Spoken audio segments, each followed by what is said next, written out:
Hi, I'm Annette Snedaker, and here at First Green Bank, I am the Director of Marketing and Strategic Relationships. And my time here at the bank began in June of this year. And so far, it's been a really great journey working here at the bank. Ken and I met actually because I was running my own event management business, and he hired me to put together an event for him called The Art of Medicine, which is a fundraising gala for traumatic brain injury. So in that process of working together on the event, he invited me to come and join the First Green Bank team, and I was pretty excited to do that. I love what the bank does, and I'm looking forward over the next year to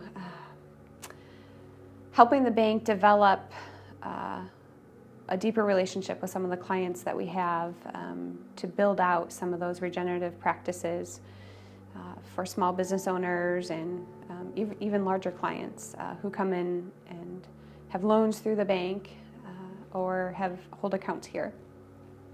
So I'm excited to keep moving forward on this journey with First Green Bank.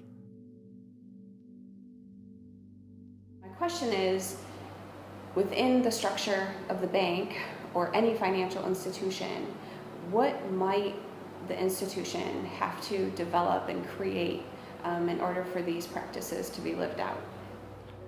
Well, I think in any institution, whether it's somebody we're attempting to influence or educate, or if they're looking to do something internally on their own, there needs to be a champion, I think. And it doesn't really have to be the owner or the CEO or the president. I mean, I think it can come from a groundswell from underneath.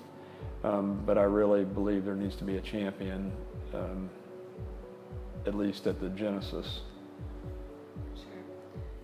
Before working at the bank, I was a pastor.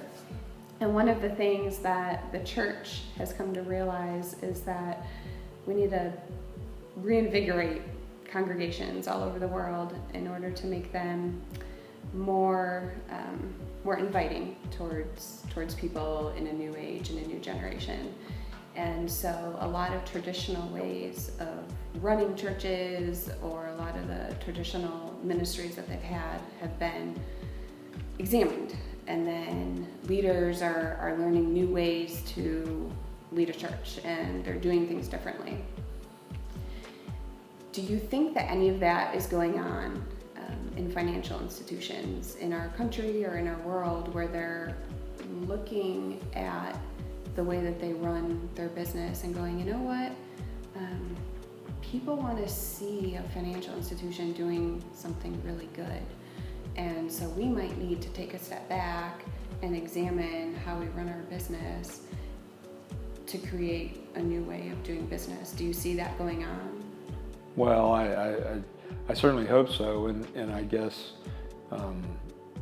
we can look at our practices in the Global Alliance for Banking on Values and say, well, now there's 20 members, now there's 22 members, now there's 25 members. So it's certainly, it's out there, and it's out there with financial institutions that are practicing it on a daily basis.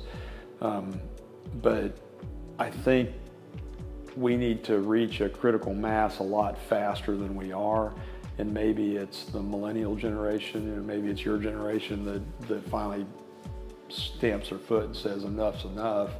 I mean, it's pretty transformational, some of the generational ideas that are occurring.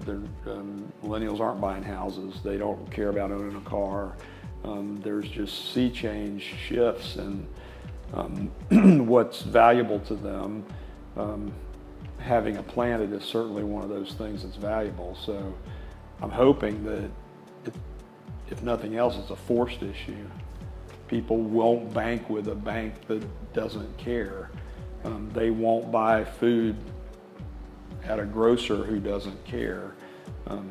That's my real hope, and that to me I think is the only way that we're going to see enough change fast enough to really make a difference. Do you think that the way finances have been done in our country and in our world, that the driving force behind a financial institution has been basically a desire for becoming the largest, most lucrative, and wealthiest that it can be. And do you think that, you know, a bank like First Green Bank is stopping and examining that and saying, you know what, it's not just about making money, it's about making a difference? And, you know, how has that played out for us as a bank? My philosophy, personal philosophy, is that you have to have both. You have to care, you have to do the right thing. But, I mean, we're a capitalist democracy. You got to make money. And if we don't make money, and we don't make money on the level that's expected, we're not taken seriously. So I think the double dichotomy is the most powerful.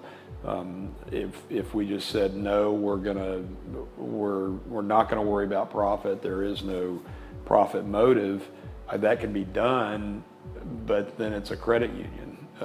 You know, it's not a bank. It's not. I mean, we have shareholders we're accountable to also. And I wake up in the morning thinking about shareholders. I go to bed at night thinking about shareholders. I've got an obligation to them too. My desire is that the values proposition adds more profit. It's like this morning I was talking to Cindy about one of our customers who's wanting us to finance a new truck.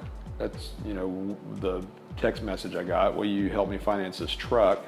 Well, it's a Chevrolet Denali with, you know, all this junk, and it's $71,000. And I'm thinking, are you kidding me? You're paying $71,000 for a Chevy half-ton pickup truck? That's all it is. The chassis is a Chevy half-ton pickup truck, and they put leather in it and you know, a bunch of frou-frou and bling, and you know, some American will pay $71,000 for it. And she said, I don't want you financing that. And I said, wow, you know, you're right.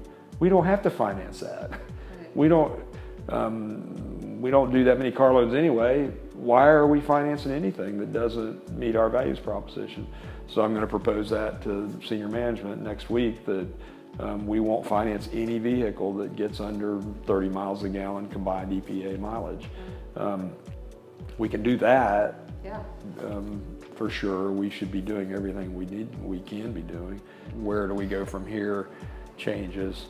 And a lot of it is that conflict between shareholder value and values and the interface and right. What it means, what the end game is.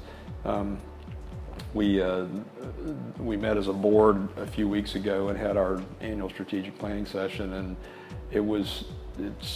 we're still rowing the boat the same direction, that we want to all execute the 2020 vision that we put together to be $1 billion bank by 2020, and all of the traditional financial metrics being very strong, but also a deep values-based proposition. So that's the current long-term plan, long-term only being 5 years, but it's really hard to plan past 5 years anyway.